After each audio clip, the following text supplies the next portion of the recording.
এর মধ্যে আম্মার রাদিয়াল্লাহু তাআলা নামের একজন সাহাবী ছিলেন। তো আল্লাহ রাসূল উঠতেছেন না, এই মুহূর্তে তার লাশকে টেনে আনা হয়েছে ওই ভিতরে, মানে তিনি তার শরীর হয়ে গেছে, তিনি অবশ রক্ত পড়তেছে। তখন এনে আল্লাহ রাসূল দাঁড়িয়ে আছে, রাসূলের পায়ের সাথে তাকে লাশকে ঠেক দিয়ে রাখা হয়েছে।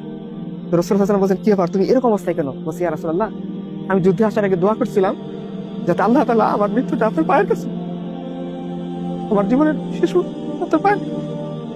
তো আল্লাহ তাআলা তার দোয়া কবুল করছে, তিনি রাসূলের পায়ে ঠেক দেওয়া অবস্থায় আল্লাহর কাছে চলে। আর ছিল আব্দুল ইবনে জাহাশ। তো তিনি দেখেন যে তার হাত পা কাটা। তার বোনকে জিজ্ঞাসা করেছে যে এরকম অবস্থা কেন?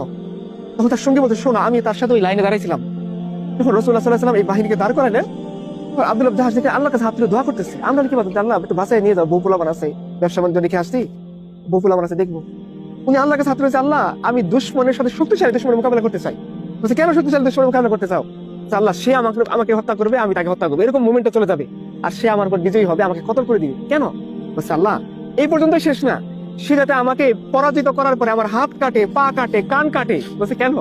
বলছে, আল্লাহ তুমি যখন কি আমাকে জিজ্ঞাসা করবা যে তুই আমার জন্য কি আনছো, আমি বলবো আমার হাত পা কান চোখ সব তোমার রাস্তায় কুরবানি করে আসছে। তখন ওই বললেন, এই হলো তার দোয়া, যে দোয়ার কারণে আল্লাহ তাকে এরকম একটা শাহাদাত নসিব করছে। এরকম ভাবে সাহাবায়ে কেরাম রাসূলকে ওখানে প্রোটেক্ট করতেছিলেন, জীবন দিয়ে মানব বর্ম রচনা করে অনবরত তীর আসতেছিল। আর সে পতাকা ছিল আমাদের প্রিন্স বনি আব্দিদ্দার গোত্রের নেতা সেই মুসা ইবনে উমাইরের হাতে, ইবনু কামিয়া এসে তাকে কত করে দিচ্ছে। তো এমন ক্রিটিক্যাল মোমেন্ট, সাহাবায়ে কেরাম ছিন্ন বিচ্ছিন্ন, ওইখানে মতো 9 জন সাহাবী 7 জনই শহীদ হয়ে গেছেন, মাত্র 2 জন আছেন। এই মুহূর্তে যে বন্ধুরা বুঝবেন, একজন মহিলা সাহাবী পাহাড়ের উপর দাঁড়াইছিলেন, পানি খাওয়াচ্ছিলেন এদেরকে সাহাবায়ে কেরাম। তার নাম ছিল নুসাইবা বিনত কাব উমর রাদিয়াল্লাহু আনহা। তিনি দৌড়ে এসে দেখেন যে রাসূলের উপর এরকম অ্যাটাক হচ্ছে।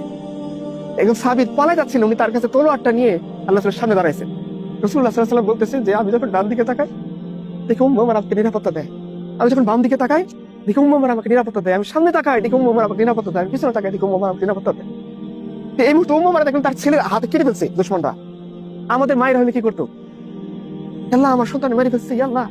তিনি তার পোলার তুলছেন, টেনে তুললে আঁচল দিয়ে ইবে দিয়েছেন, বাবা যতক্ষণ প্রাণ আছে যদি রাসূলের প্রাণঘাত আছে, তুই আমার মুখ দেখাস না কোনোদিন। দিয়ে আবার তলোয়ার নিয়ে আসছেন, লড়াই। যতক্ষণ রাসূলের পাশে শত্রু ছিল ততক্ষণ এই মহিলা এক হাতে তলোয়ার নিয়ে রাসূলকে রক্ষা করছে। রাসূল সাল্লাল্লাহু আলাইহি ওয়াসাল্লাম যুদ্ধের পর জিজ্ঞাসা করছেন, তুমি কি চাও? এতগুলো পুরুষ ছিন্ন বিচ্ছিন্ন হয়ে গেল, তুমি একজন মহিলা, তুমি কি চাও? বলছি, ইয়া রাসূলুল্লাহ, আপনার সাথে জান্নাত